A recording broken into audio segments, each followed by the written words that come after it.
היום בסרטון אנחנו נדבר על תספורת לארנבונים ולמה צריך את זה בכלל. לא כל ארנבון זקוק לתספורת. רוב הגזעים עם הפרווה הקצרה, כמו הננסי ההולנדי והמינילופ, אינם זקוקים לרוב לתספורת אלא לסירוק קבוע. אך יש גזעים עם פרווה שדורשת תחזוקה יותר מוקפדת, שאם לא נקפיד על כך, הארנבון עלול לפתח בעיות. גרומינג הוא התהליך של תחזוק הפרווה, והוא חלק בלתי נפרד מהטיפול והאחריות שלנו כלפי ארנבונים. הרבה אנשים לא מודעים לכך, אבל בניגוד לחתולים, ארנבונים לא יכולים להקיא כדורי פרווה. זה אומר שכל שיער שהם בולעים בזמן ניקוי עצמי שהם עושים על ידי ליקוק, נשאר במערכת העיכול, ועלול לגרום להאטה, חסימות ובעיות עיכול קשות, מצבים שיכולים להיות אפילו מסכני חיים. טיפוח קבוע כולל סירוק נכון ולעיתים גם גזירה, עוזר למנוע קשרים ורסטות בפרווה, להפחית נשירה ובליעת שיער, לשמור על אור מאוברר ובריא, וגם לאפשר לנו לזהות בזמן בעיות כמו פצעים, גירויים, טפילים או אזורים רגישים בגוף. בארנבונים מגזעי פרווה ארוכה, כמו אנגורה וליינד, וגם ארנבונים מעורבים עם גנטיקה של פרווה ארוכה, הגרומינג הוא צורך הכרחי. ללא טיפוח מתאים, פרווה עלולה להסתבך, רסטות כואבות עלולות להיווצר, למשוך את האור, לגרום לכאב, להגביל את התנועה, לצבור בלכלוך כמו שתן, צואה ולחות, מה שעלול להוביל לדלקות וזיהומים. ארנבון שמטופל נכון מרגיש נוח יותר, רגוע יותר, ויכול להתנהל בצורה טבעית ובריאה. חשוב להבין שגידול ארנבון עם פרווה ארוכה דורש מחויבות, זמן וסבלנות.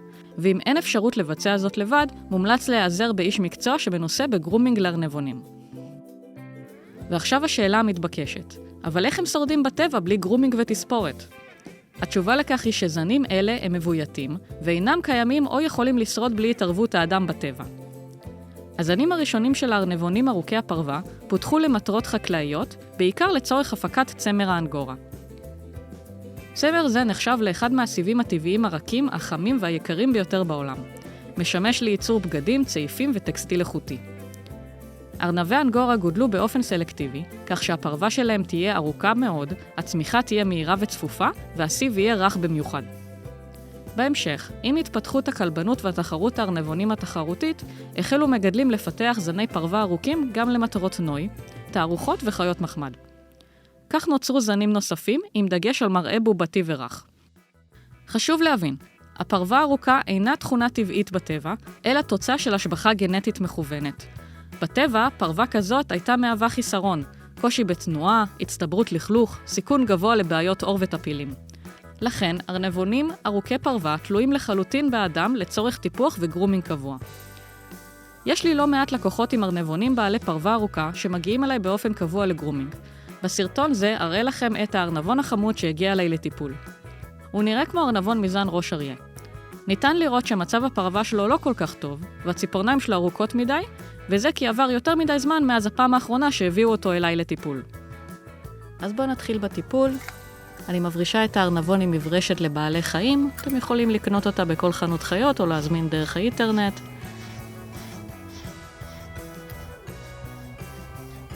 שימו לב, מי שעדיין לא נרשם לערוץ ועשה לייק לסרטון, זה הזמן. זה מאוד עוזר לי לעשות לכם סרטונים כאלה עוד בהמשך.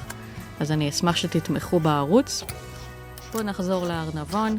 אני מברישה את הפרווה משני הצדדים, גם עם הכיוון הפרווה וגם נגד הכיוון. תראו כמה פרווה יוצאת. עכשיו נעבור לציפורניים. יש לי סרטון נפרד שמסביר רק על גזירת ציפורניים, אז אתם מוזמנים לבדוק אותו אחר כך. הציפורניים בעיקרון לא אמורות לעבור את קו הפרווה.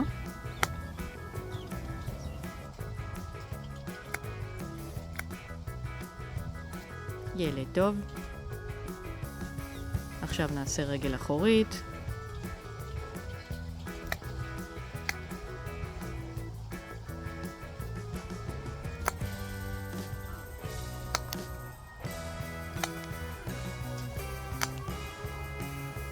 רגל אחורית שנייה.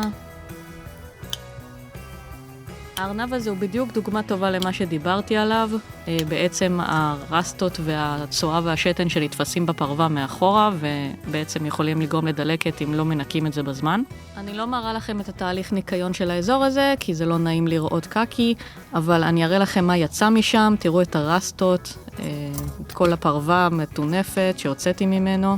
ועכשיו אני אראה לכם שהטוסיק נקי, כמו שהוא צריך להיראות. יפה מאוד, אני ממשיכה בטיפול של הארנבון. הרבה מאוד מהפרווה שנושרת מצטברת בחלק האחורי, אז שם אני מקדישה את רוב הזמן בסירוק. הנה, סובבתי אותו שתוכלו לראות את הפרצוף החמוד שלו. מסרקת אותו טוב טוב מכל הצדדים, שימו לב לכל הפרווה שעפה לי בכל כיוון.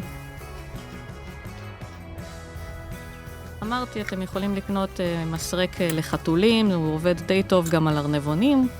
שימו לב שהפינים של המסרק לא יותר מדי קשים, כדי שלא תכאיבו לו כשאתם מסרקים אותו. הנה הוא בא להגיד לכם שלום למצלמה. תחזור לפה, לא סיימנו. מכירים שאתם רואים שוונצים מבצבצים מהפרווה? זה בעצם ככה נראית החלפת פרווה אצל ארנבון.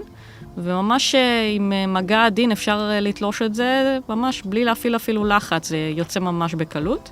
אז זה מה שאני עושה פה. מוציאה לו את כל השאריות פרווה, שהיא בעצם פרווה שכבר התנתקה, רק תקועה בעצם בתוך הפרווה שלו.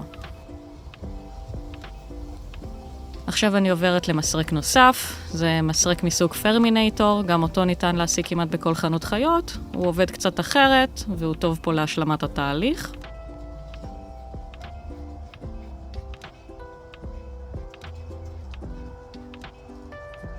עכשיו סיימנו את הסירוק ואנחנו עוברים לתספורת. תסתכלו על המספריים שאני משתמשת, זה מספריים מיוחדים של ספרים, הן מעוקלות טיפה וגם יש להם שיניים מיוחדות. אז פה אני עוברת בעצם על הפנים שלו, שהן מאוד ארוכות, בגלל שהוא מסוג ראש אריה. מקצרת לו את הפרווה. מאוד מאוד חשוב לקצר את הפרווה סביב העיניים בכל הגזעים עם הפרווה הארוכה, כי הרבה פעמים הפרווה עושה גירוי בתוך העיניים ונכנסת ומפריעה ויכולה ליצור דלקות בעיניים. אז תקפידו לקצר תמיד סביב העיניים. כמובן בזהירות.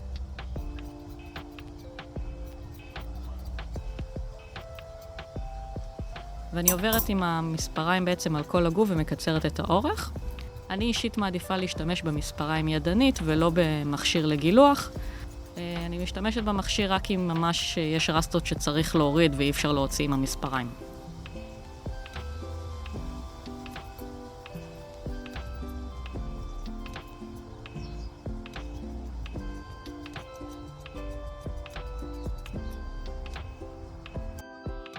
והנה סיימנו, מראה לכם את החתיך.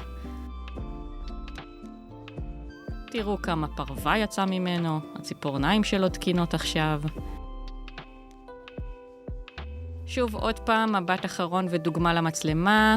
יפה, נקי, מסודר, כל הכבוד. והנה הוא מוכן לחזור הביתה בתוך המנסה שלו. מסודר, נקי, כמו שצריך. אתם זוכרים איך הוא היה נראה לפני? הנה תזכורת, איך הוא הגיע אליי. גם מבט מהצד. וככה הוא נראה בסוף התספורת, מוכן לחזור הביתה. ואם אתם טועים, אז ככה נראים הבגדים שלי אחרי תספורת, אבל בסדר, לא נורא זה יורד. מקווה שנהניתם מהסרטון ולמדתם קצת. כמובן אתם מוזמנים להביא את הארנבונים שלכם אליי לתספורת במידה ואתם לא יכולים לעשות זאת לבד. תיצרו איתי קשר. נתראה בסרטון הבא.